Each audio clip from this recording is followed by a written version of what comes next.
Assalamualaikum warahmatullahi wabarakatuh. Perkenalkan, nama saya Muhammad Aprino Suluki dari kelas 11 IPA 2. Kali ini saya akan menjelaskan materi tentang jaringan pada tumbuhan. Sebelum menjelaskan materi tersebut, kita perlu tahu apa itu jaringan. Jaringan adalah sekelompok sel-sel yang memiliki struktur dan fungsi sama yang terikat oleh bahan antar sel membentuk satu kesatuan. Berdasarkan aktivitas pembelahan sel selama fase pertumbuhan dan perkembangan tumbuhan, pada tumbuhan dibagi menjadi dua, yaitu jaringan meristem atau embrional dan jaringan dewasa atau permanen. Jaringan pada tumbuhan terbagi beberapa macam, yaitu yang pertama, jaringan meristem. Jaringan meristem adalah jaringan yang sel-sel penyusunnya aktif membelah diri atau bersifat embrionik untuk menambah jumlah sel tubuh. Ciri-ciri jaringan meristem. Yang pertama, sel-selnya mudah aktif melakukan pembelahan dan pertumbuhan. 2. Ukuran selnya kecil dan seragam. 3. Letak sel-sel rapat, tidak ada ruang antar sel. 4. Membentuk sel bervariasi, bulat, menjong, atau poligonal dengan dinding sel tipis. 5. Banyak mengandung sitoplasma sebagai tempat terjadinya berbagai reaksi. 6. Memiliki inti sel 1 atau lebih. Inti sel relatif besar. 7. Vakuola, kecil atau hampir tidak ada. Berdasarkan asal pembentukannya, meristem dibedakan menjadi A. Meristem primer. Meristem primer adalah meristem yang sel-selnya merupakan perkembangan langsung dari sel-sel embrionik, sehingga merupakan lanjutan dan dari pertumbuhan embrio, misalnya kuncup, ujung akar, dan ujung batang. Meristem yang terdapat di ujung akar dan ujung batang sering disebut meristem apikal. Aktivitas meristem ini akan mengakibatkan batang dan akar tumbuh panjang. Pertumbuhan ini disebut pertumbuhan primer. B. Meristem sekunder. Meristem sekunder adalah meristem yang berkembang dari jaringan dewasa yang telah mengalami diferensiasi dan spesialisasi, atau sudah terhenti pertumbuhannya, tetapi jadi embrional kembali, atau umumnya dimiliki oleh tumbuhan dikotil dan gymnospermae. Meristem sekunder dapat dibedakan menjadi dua jenis, yaitu kambium pembuluh dan kambium gabus. 1. Kambium pembuluh. Kambium pembuluh adalah meristem sekunder yang berfungsi membentuk ikatan pembuluh atau xilem dan phloem sekunder. Bentuk selnya seperti pipa atau berkas-berkas memanjang sejajar permukaan batang atau akar. Meristem ini adalah meristem lateral karena terdapat di daerah lateral akar dan batang. 2. Kambium gabus. Kambium gabus atau phloem adalah meristem yang menghasilkan periderm. Periderm adalah jaringan pelindung yang terbentuk secara sekunder dan menggantikan epidermis pada batang dan akar yang menebal karena pertumbuhan sekunder. Periderm mencakup phloem atau kambium gabus, yaitu meristem yang menghasilkan periderm. Phloem atau gabus yaitu jaringan pelindung yang dibentuk ke arah luar, dan phloem dan phloem yaitu jaringan parenkim hidup yang dibentuk oleh phloem ke arah dalam.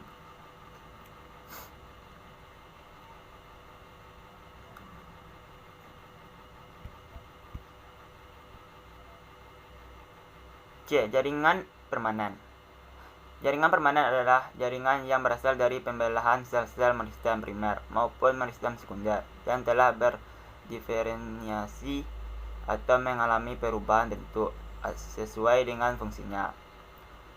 Jadi, jaringan permanen bersifat non-meristematik atau tidak aktif membelah, tidak tumbuh, dan tidak berkembang lagi. Jaringan permanen mempunyai ciri-ciri sebagai berikut. Yang pertama, tidak melakukan aktivitas perbanyakan diri. 2. Sel-sel berukuran relatif besar dibandingkan dengan sel-sel meristem. 3. Sel memiliki vakuola yang besar sehingga mengandung sedikit plasma sel. 4. Sel telah mengalami penebalan pada dindingnya sesuai dengan fungsinya. 5. Terkadang sel-sel telah mati. 6. Terdapat ruang antar sel. Berdasarkan bentuk maupun fungsinya, jaringan dewasa dapat dibedakan menjadi beberapa macam, yaitu sebagai berikut. Yang pertama, jaringan pelindung atau epidermis. 2. Jaringan dasar atau parenkim. 3. Jaringan penyokong atau penguat. 4. Penyaringan pengangkut atau vaskular. 5. Jaringan Sketori. A. Jaringan pelindung atau epidermis.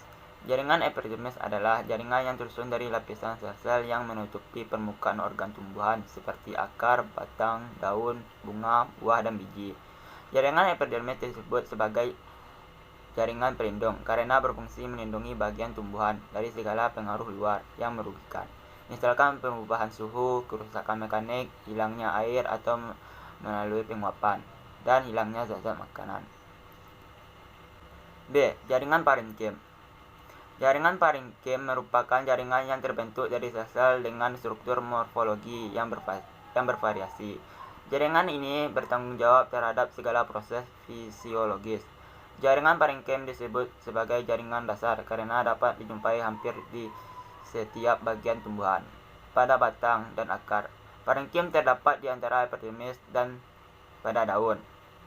Parenkim berperan sebagai mesofil daun serta dapat berdiferensiasi menjadi jaringan tiang dan jaringan bunga karang.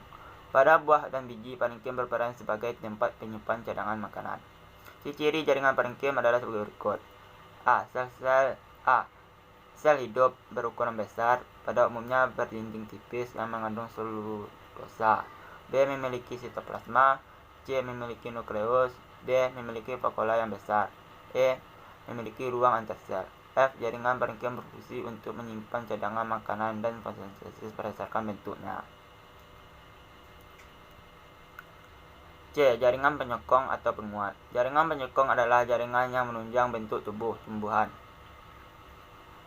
Ciri-ciri jaringan penyokong yaitu memiliki dinding sel yang tebal dan kuat, serta telah mengalami spesialisasi pada selnya.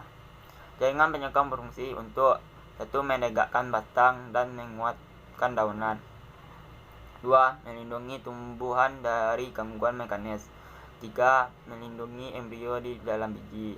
4. Melindungi jaringan pengangkut. Berdasarkan bentuk dan sifatnya, jaringan penyokong dapat dibedakan menjadi 2 macam, yaitu kolenkim. Kolenkim merupakan jaringan penyokong atau penguat pada organ tubuh muda dan organ tua pada tumbuhan lunak. Kolenkim tersusun atas sel hidup dengan protoplasma aktif. Bentuknya memanjang dengan penebalan dinding yang tidak merata dan sifatnya plastis. Artinya dapat dipanjangkan tetapi tidak dapat memendek kembali. B. Skerenkim. Skerenkim merupakan jaringan penguat atau kadang-kadang sebagai jaringan pelindung yang sel-selnya mengalami penebalan sekunder dengan lignin atau zat kayu. Bentuk aslinya bermacam-macam. Jaringan skerenkim berfungsi untuk pelindung dari kerusakan mekanis. Ciri skerenkim sebagai berikut. 1. Mempunyai bentuk yang bervariasi. Ada yang berbentuk benang atau serat dan ada yang berbentuk sklerat atau sel batu. 2. Penebalan pada seluruh bagian dinding sel yang mengandung lignin. 3. Tidak ada sitoplasma atau sel mati. 4. Tidak mempunyai nukleus. 5. Tidak mempunyai ruang antar sel. 6. Terdapat pada tumbuhan dikotil. Ikatan vaskuler, periskel, biji atau butir buah. D. Jaringan pengangkut. Jaringan pengangkut merupakan jaringan tumbuhan yang mempunyai tugas melaksanakan fungsi transport atau pengangkut zat. Jaringan terdiri dari xilem atau pembuluh kayu dan floem atau pembuluh kulit kayu. Xilem dan floem bersama-sama disebut berkas pengangkut atau berkas vaskuler. Xilem biasa terdapat di bagian sebelah dalam dari floem. Pada tumbuhan dikotil antara xilem dan floem terdapat kambium intervaskular. Yang pertama, xilem. Xilem berfungsi mengangkut air dan garam mineral dari akar menuju ke daun.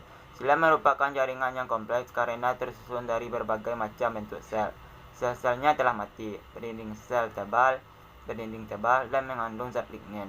Komponen pembentuk xilem yaitu 1. Unsur trakeal. 2. Serat xilem. 3. Parenkim xilem.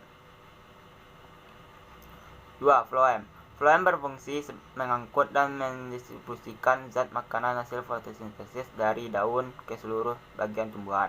Komponen pembentuk floem yaitu unsur tipis, tersusun dari sel-sel panjang yang dinding ujungnya saling berdekatan dengan dinding ujung sel di bawahnya atau di atasnya sehingga membentuk pembuluh tipis. 2. Sel pengiring merupakan untaian sel-sel hidup yang menyerupai parenkim serta memiliki nukleus, plastid, dan plasmodesma yang bercabang. 3. Serat floem dapat berupa sel atau sel mati. Serat yang hidup berfungsi sebagai cadangan makanan.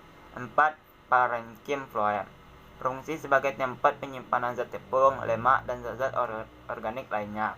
5. Sel albumin memiliki fungsi seperti sel pengiring. Jaringan gabus. Jaringan gabus merupakan jaringan yang tersusun atas sel-sel gabus. Fungsi jaringan ini adalah untuk melindungi jaringan lain yang terdapat di sebelah bawahnya agar tidak terlalu banyak kehilangan air. Pada tumbuhan dikotil, jaringan gabus dibentuk oleh kambium gabus atau flogem yang terletak pada sebelah bawah epidermis. Jaringan gabus yang dibentuk ke arah dalam merupakan sel-sel hidup yang disebut phloem. Sedangkan sel gabus yang dibentuk ke arah luar merupakan sel-sel mati disebut phloem. F. Jaringan sekretori. Jaringan sekretori merupakan sekumpulan sel yang berfungsi menghasilkan suatu zat. Pada tumbuhan terdapat beberapa macam jaringan sekretori, antara lain seluruh getah adalah kumpulan sel yang berisi cairan lateks yang mengandung garam dan asam organik. B. Sel-sel resi dan minyak adalah sel-sel yang mengandung resin, damar, serta minyak eteris. C. Sel-sel lendir adalah sel hidup yang inti selnya berbentuk seperti benang dan memiliki lendir yang dihasilkan oleh dinding sel. D. Sel-sel penyamak adalah berada dalam kelompok atau sel tunggal dan menghasilkan zat penyamak. Sel-sel mirosin adalah sel-sel yang berbentuk seperti bulu dan berisi senyawa.